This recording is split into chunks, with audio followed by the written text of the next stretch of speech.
Sariwain ko po mga minamahal, na-save po ako dito noong May 31, 2009 dahil po sa karamdaman ng aking beloved husband. Siya po ay isang seaman na minsan magpa-medical, lumabas po sa resulta ng kanyang x-ray na meron po siyang mediastinal widening. May paglawak daw pong nagaganap sa kanyang baga.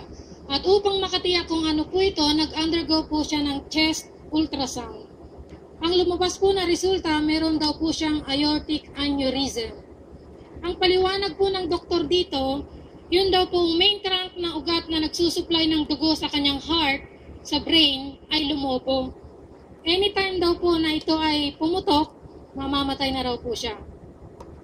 Ang payo po ng doktor, operasyon, bypass.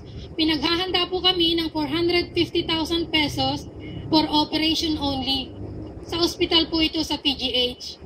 For second opinion, nagpunta po kami ng heart center. Ganon din po ang sagot ng mga espesyalista doon. Operasyon ang kailangan. Pareho po kaming nalungkot. Ang aking beloved husband ang siyang tanging naghahanap buhay sa amin at mayroon po kaming mga anak na nag-aaral. Sa amin pong pag-uwi, naisipan kong i-text ang aking mga loved ones, humingi po ako ng dagdag na panalangin para sa kanyang kagalingan. Nag-reply naman po ang lahat. Ang aking beloved brother na save na dito sa gawain ng Jesus Miracle Crusade ay tumawag. Ang sabi niya, kasama sa panalangin namin ang kagalingan ng iyong asawa. Pero habang ipinapanalangin namin siya, bakit hindi mo subukang dumalo at makinig kung paano ang mga kapatirang may karamdamang cancer at keto ay pinagaling ng mahal na Panginoong Jesus? Yes, amen. Ang sabi pa niya, wala namang mawawala sa inyo. Sinabi ko po ito sa aking beloved husband, pumayag po siya. Sa una po namin pagdalaw dito sa gawain, pagpasok namin sa gate 3, lahat po ng masalubong namin nakaputi. Ang sabi pa niya sa akin, Mami, nasa langit na ba tayo? Habang nagpupuri po ang lahat, hindi ko po may paliwanag ang aking nararamdaman. Umiiyak po ako sa ating pinakamamahal na Panginoong Jesus. Nagtaas po ako ng kamay. Ang sabi ko, mahal na Panginoong Jesus, nandito ako. Nagsusumama ako sa inyo. Huwag mong pahintulutang maoperahan ng aking beloved husband, magpapatuloy ako sa iyo. Nang matapos po ang banal na gawain, tinanggap po namin siya. Pero hindi po kami nagpabautismo.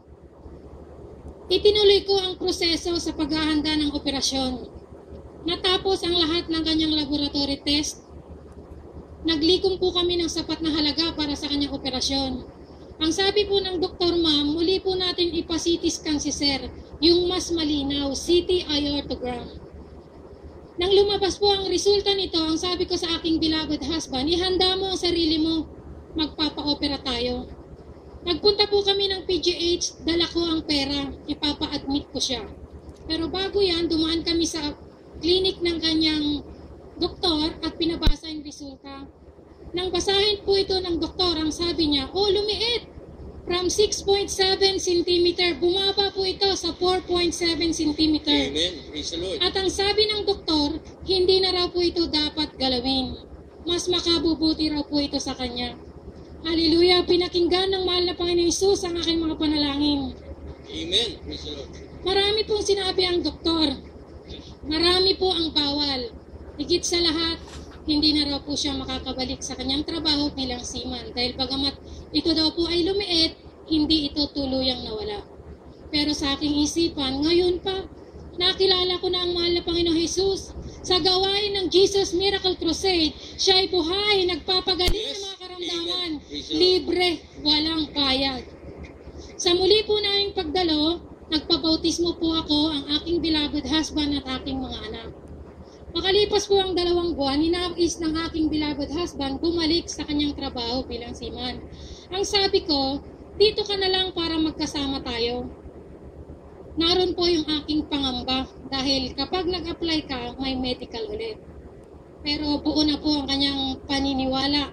Buhay ang Diyos, sabi niya. Yes.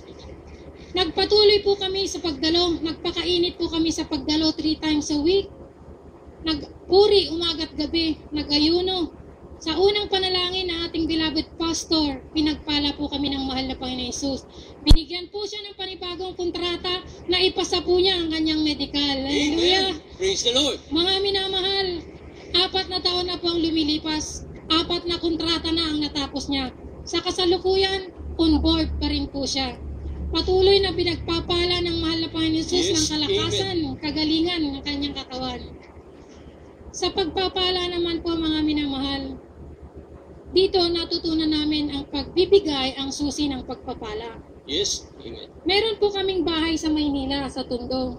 Maliit lamang po ito sa 3rd floor, studio type na pagbukas mo ng pinto, makikita mo na lahat ng laman. Nang una, okay lang po yung sa akin dahil maliliit naman po ang aking mga anak, 2 lang sila. Pero nitong magsilaki na po sila, simula akong manalangin at humingi sa unang panalangin ng aking beloved pastor. Sabi ko, mahal na Panginoon Jesus, pagpalain mo man ako ng bahay, yung may kasamang lupa. Dahil 3rd floor nga po yun at pag-aari yun ng aking magulang. Nagbigay po ako ng tapat sa aking ikaputhandog at hindi po lumipas ang panahon. Binigyan po kami ng mahal na Panginoon Jesus ng isang bahay at lupa sa dako ng Bacoor, Cavite. Amen. Praise the Lord. Netong nakaraang buwan, ito po ang aking inaasikaso sa pagpunta roon, ang construction ng extension sa likod, sa gilid at yung gate po sa harapan. Granite tiles na rin po yung kanyang tiles sa baba, sa taas. 2 ang banyo sa taas at baba. At sa katuwaan po ng aking mga anak, 3 po ang silid nito, tigi-1 na sila. Amen. Praise the Lord. Salamat, mahal na Panginoon Jesus, sa patuloy mong pagpuprovide ng aming pangangailangan, sa pag-iingat sa aking mga anak at sa bawat isa sa amin. Ang lahat ng pasasalamat, pagluwalhati at pagdakila para sa ating pinakamamahal na Panginoon Jesus po lang.